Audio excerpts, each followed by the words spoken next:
Here we are for part 2 of this Atlas column that we are carving on my new OneFinity Revolution 4th axis. So far, we have unboxed and set up the machine, used V-Carve Pro to set up the model and produce toolpaths, and then transfer them over to the OneFinity machine. Now the first thing we are going to do is install our 1/4 inch Jenny bit and run the rounding toolpath. This is the first time that I'm pushing start on this 4th axis, so hopefully this works out. Let's see. There's actually a bug in the firmware right now. As soon as I hit probe X, Y, and Z all together, it's only probing X and then it's calling it done. I hit up support, like I said in my last video. As long as I probe Z before hitting probe X, Y, and Z, then everything works just fine. So if you're having that error, just probe Z first and then hit probe X, Y, Z. Okay, so I've jogged it back over after probing Z. I'm gonna go ahead and hit probe X, Y, Z over here on the control panel.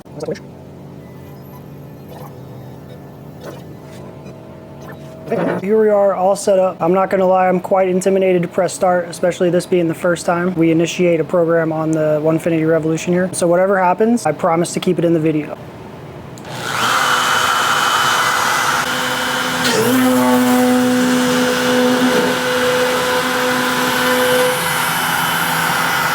I had a feeling something like that was going to happen, so what I got to do now is go back and retrace my steps and figure out what went wrong here. Basically what's happened is the bit has plunged straight to the center of the material and stopped. I have to go back into my G-code programming and figure out what's going on.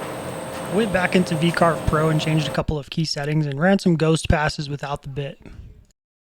Alright, so I found 2 issues when I investigated. I went back and looked at the G-code. My Z axis was set the surface of the workpiece. The Z, since I'm using this probe here attached to the OneFinity Revolution, the Z is being set at the center of the cylinder. So I went back and reset the G-code to the center of the cylinder, so that should solve that problem. The second issue, OneFinity has another post-processor. It's a wrapping post-processor. You need to go out to the forums and download it from OneFinity and use that post-processor rather than the post-processor that's already available in V-Carve Pro. I will go ahead and leave the links to that down below. Download them from there if you need them. We're going to go ahead and give this another shot and hopefully it works this time. So I've already probed my X, Y, and Z and rehomed the machine, so we should be good to go ahead and hit start right now.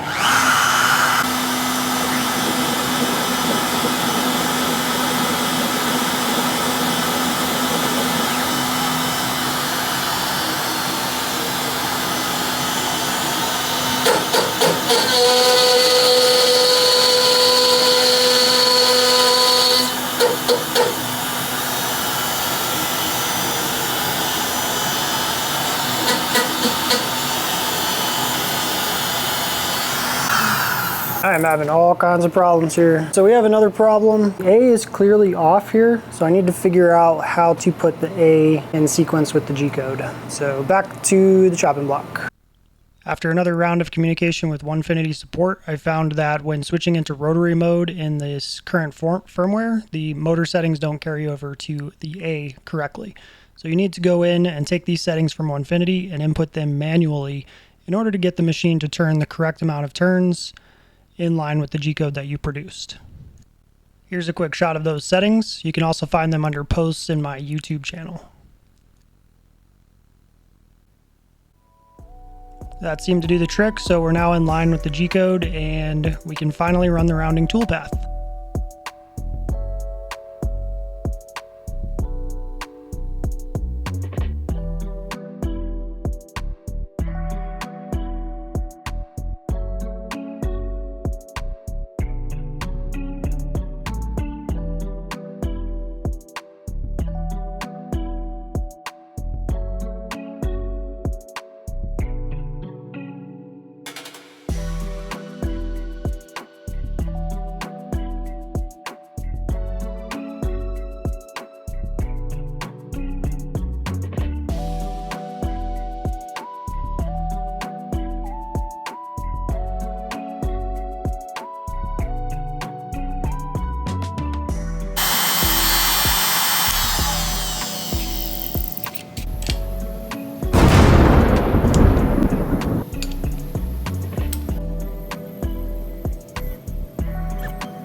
So this is really cool. This did really good work here. I'm gonna try to get a close-up for us before I start sanding. So this really exceeded my expectations. This was a really long carve. It took about 7 hours to do the finishing pass and 4 hours to do the roughing pass, but it looks really good. I'm really impressed with the results so far. I think that I can tweak those settings and get it down to be a lot faster in future projects. But right now I'm gonna go ahead and hit it with these sanding mops that I always use. I'm gonna sand it up to 240 using this, knock all of these fuzzies off. I'm gonna leave the piece anchored here in the rotary until I'm done with sanding, so that way I don't have to worry about clamping it down or anything like that. Feels a little loose right here. I think that 1/4 inch stem that we put on there might have been a little thin, but it worked out, so here we are. I got one of those handy Amazon links to these sanding mops right here if you wanna take a look at these. I've been using these for years, no issues, knocks all the fuzzies off too easy.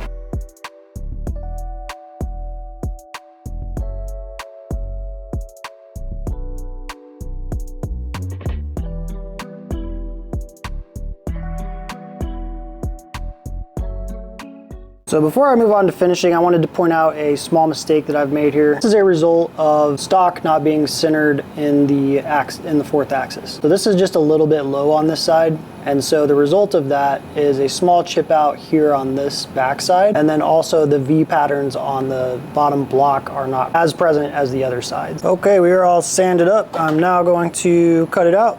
Cut the stems using my handy saw here. There we go, he's out. Let's say that looks really dope. I'm gonna get the two tops sanded up real quick. There we go, no more stems. Although I am really disappointed about that tear out that happened. I'm gonna sand it up a little bit and try to make it look like it's natural wear and tear of the would-be stone of this carving, so I can make it blend in. Okay, cleanup time, and then we'll get to finishing. It is finally finishing time. I'm going to be using this tried and true Danish oil, and then I'm gonna let that dry completely, and then I'm gonna hit it with a 50-50 mix of shellac. I'm gonna spray it down 2 times. And this is generally what I do for my cherry finish, so that should look really good. I have links to all of these items down below if you wanna check them out. We're gonna start with the Danish oil.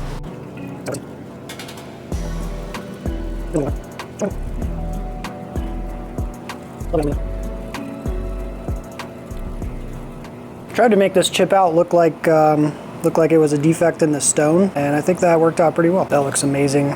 I'm really excited about this, guys. This is so cool because now whatever you put on it looks awesome. Like whatever this is gonna hold is just now amplified like 3 times cooler. All right, so we're gonna let it dry completely before we hit it with the shellac.